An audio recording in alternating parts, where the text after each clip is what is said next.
Right back, folks. So one of the things that I want to talk about was I've been doing this transition from Apple to Android, and the difficulty of doing it, how locked you are in their ecosystem. Partly is because Apple does a really good job of incorporating everything and making it very easy, your photos, your calendar, your this, your that, your iMessage, but I don't like being attached to one company like that. It drives me crazy. And when I'm trying to get off, it's funny how many people use, I mean, they've done an insane job. Because like, I think there's some enormous percentage of kids today that only use iPhones. You know, and when you try to switch over to Android, it's so much easier to switch from Android to Apple because so many people have Apple. When you switch from Apple to Android, you kind of have to like redo your whole system. It's such a pain in the ass. But there's so much of what Apple does that I don't like. And one of the big ones is the way they do that Apple Store, where they charge people 30%. Like, that seems so insane that they can get away with doing that. And I know... I have some opinions about this. I know you do. That's why I brought it up. No, I mean, look, the iPhone is obviously one of the most important inventions probably of all time. You know, Steve Jobs came out with it in 2007. I started Facebook in 2004. So he was working on the iPhone while I was getting started with Facebook. So I basically, you know, one of the things that's been interesting in my 20 years of running the company is that I basically like the dominant platform out there, the smartphones. On the one hand, it's been great for us because we are able to build these tools that everyone can have in their pocket, and there's like 4 billion people who use the different apps that we use, and it's like I'm grateful that that platform exists. But we didn't play any role in basically building that those phones because I mean it was kind of getting worked on while I was still just trying to make the first website that I was making into a thing. And on the one hand, it's been great because now pretty much everyone in the world has a phone, and that's a kind of enables pretty amazing things. But on the other hand, like you're saying, they have used that platform to put in place a lot of rules that I think feel arbitrary and feel like they haven't really invented anything great in a while. And it's like Steve Jobs invented the iPhone, and now they're just kind of sitting on it 20 years later. And they actually, I think year over year, I'm not even sure they're selling more iPhones at this point. I think like the sales might actually be declining. And part of it is that each generation doesn't actually get that much better. So people are just taking longer to upgrade than they would before. So the number of sales, I think, has generally been flat to declining. So how are they making more money as a company? Well, they do it by basically like squeezing people. And like you're saying, like having this 30% tax on developers, by getting you to buy more peripherals and things that plug into it.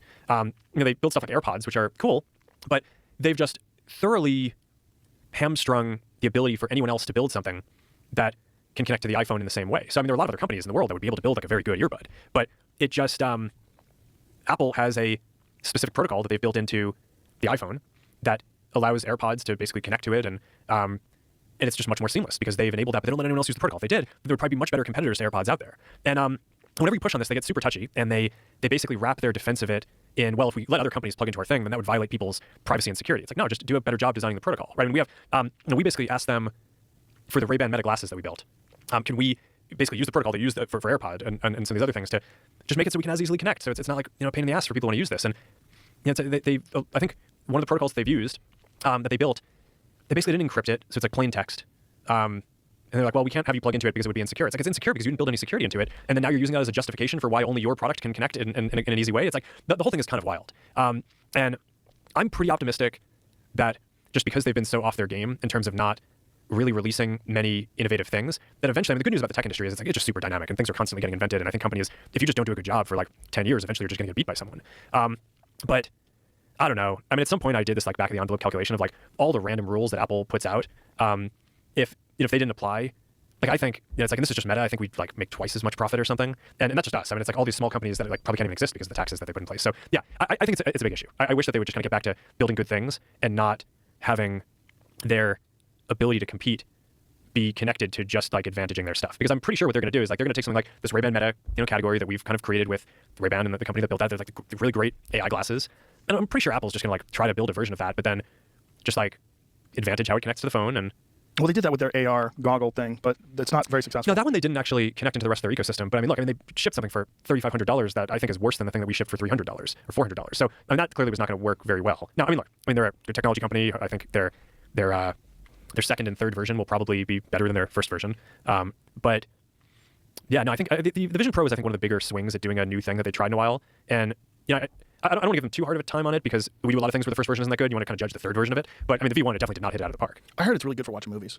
Well, it's the whole thing is it's got a super sharp screen. Mm-hmm. So if you want to basically have an experience where you're not moving around much in VR, you just want to have the sharpest screen, then for that one use case, I think the Vision Pro is better than Quest, which is our mixed reality headset. But in order to get to that, they had to make all these other trade-offs. Right? In order to have a super high-resolution screen, they had to put in all this more compute in order to power the high-res screen. And then all that compute needed a bigger battery. So now the thing is really heavy. So now it's uncomfortable to wear. And then because of the screen that they chose, as you move your head, which you would if you're actually interacting, if you're playing games, like the kind of image blurs a bit, and that's kind of annoying. So it's actually worse for things where you're moving around in. But no, if you're going to sit, if you're like on a flight, and you want to have a $3,500 device that you use to watch videos, Vision Pro is better for that use case.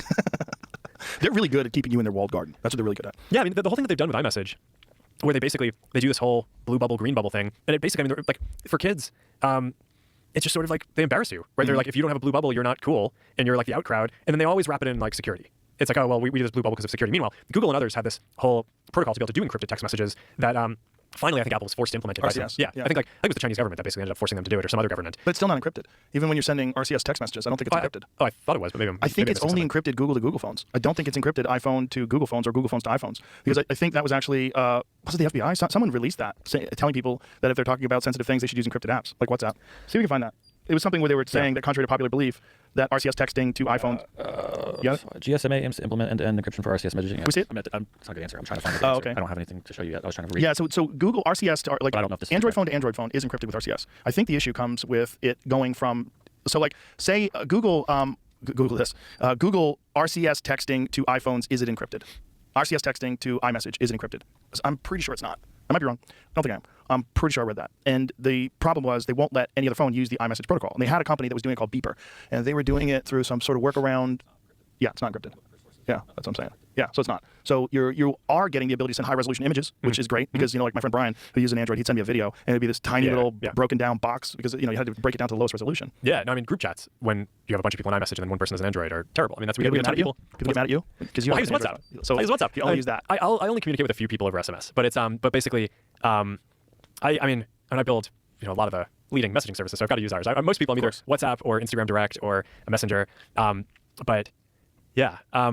So I think it's maybe people are less likely to get mad at me for asking them to use WhatsApp because you we make WhatsApp. Yeah, so, when Tucker Carlson was about to interview Vladimir Putin, one of the things that was really disturbing was they contacted him and said they read his signal messages and they knew that he was going to interview Vladimir Putin, and he was like, "What the fuck?" Did? The government, the U.S. Yes, U.S. government. I forget what it was. Was it the CIA or was it the FBI? Wow. I forget who it was. And he was like, "I didn't even know you could do that." Like, well, there are multiple vulnerabilities and all this stuff. It's unclear. I doubt that what they did was they broke Signal because that encryption I think is pretty good, as is WhatsApp. I mean, it's basically Signal and WhatsApp use the same encryption. It's an open source and it's a NSA. NSA. Okay, but someone could break into your phone and see everything that's on your phone. But the thing that encryption does that's really good is it makes it so that the company that's running the service doesn't see it. So if you're using WhatsApp, basically, when I text you on WhatsApp, there's no point at which the Meta servers see the contents of that message. Unless we took a photo of it or shared that back to Meta in some other way. That basically, it cuts out